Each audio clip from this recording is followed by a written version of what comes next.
Hello everyone, my name is Charles. Today you're going to be joining me in a group of tour guides here in the Judean desert. We're going to be starting off our tour here at Hyrcania, which you can see behind me.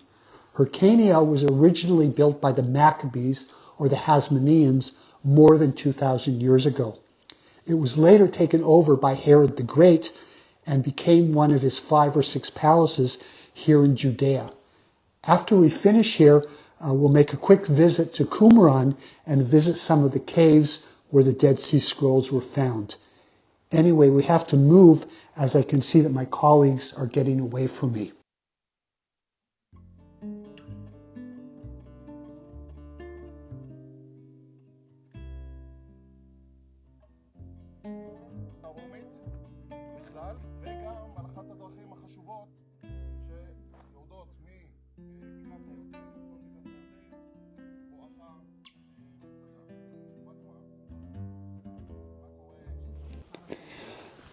So what are we doing here? Well, besides making a quick stop to catch our breath, the reason that Hyrcania is here is because King Herod builds it on top of the road. A little bit difficult to see, but behind us on this plateau below us is where the main road was from north to south, running parallel to the western side of the Sea of Galilee, of the Dead Sea, excuse me. But we're only about halfway up, so we're going to continue on again. My colleagues are getting ahead of us.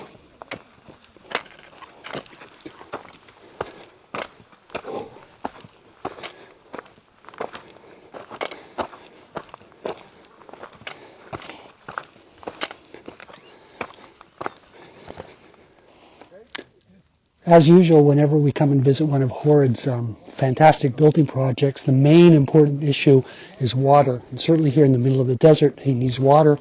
And he builds here, you can see behind me, to the west, the remains of a giant dam. In a moment, we're going to be walking along the remains of the aqueduct. According to the archaeologist who's leading this tour, there were here up on Hyrcania 26 water cisterns for water. Why does Herod need so much water up here? Because apparently also to him he has gardens up here, trees and plants. Quite impossible, quite amazing to even think about it. The top of Hyrcania is up there behind us. We'll go up there now and see the view.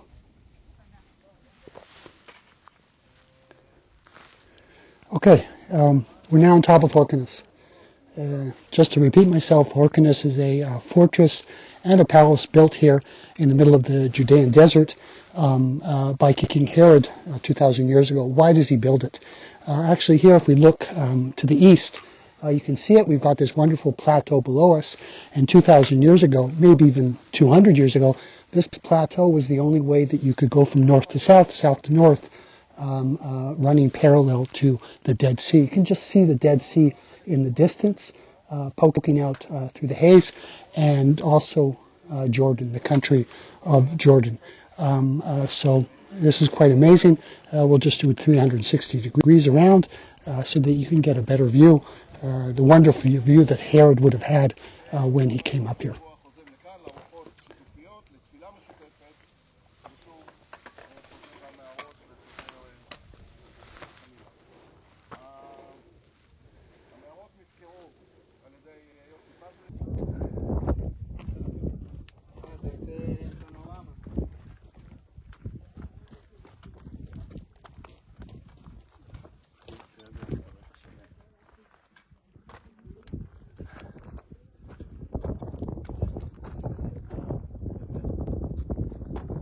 We're now in the Schacha River, if I'm pronouncing it correctly. This is a river that heads down to the east towards the Dead Sea. And you can see behind me the remains of a very small water aqueduct. It was actually not built by King Herod. It was built by some Byzantine monks who had a little monastery up here, up at the top of the river. And this led into this wonderful little water cistern here to my left. And it's filled up quite wonderfully because of the recent rains we had about a week or so ago. Wonderful. Actually, a moment ago there was somebody swimming in it. But our next stop, I think, is going to be the caves where some of the Dead Sea Scrolls are found. Let's go.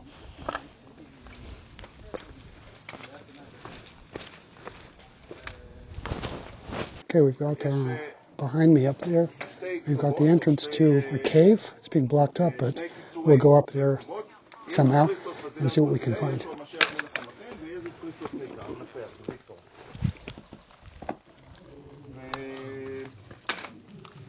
לקראת סוף 99 קיבלנו זר ואני הזמנה לוותיקן, ביקור רשמי בוותיקן, ולבוא לאודישן אצל האפיפיור. Okay. Whoa. It's quite a serious cave in there. There's a couple guys, a little bit difficult to see, but, well, quite deep in there. We're not going to go in.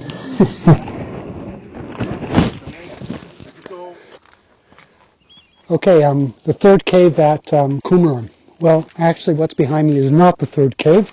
The third cave at Qumeran is over here to the left, but a number of years ago it collapsed, so there's really nothing to see. There's nothing to see in the cave behind me.